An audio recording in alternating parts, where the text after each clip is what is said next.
Hi guys, நான் தான் உங்கள் டாக்டர் பிரசாத் பேசுகிறேன். இன்றைக்கி பார்த்தீங்கன்னா சண்டே. எங்கே வந்திருக்கோம் அப்படின்னா வந்துட்டு ஓஷ் பார்க் வந்திருக்கோம் நம்ம ஜூனியர்ஸ் கூட.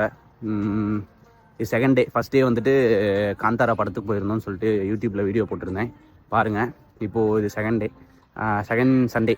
ஸோ பாருங்கள், நல்லாயிருக்கும்.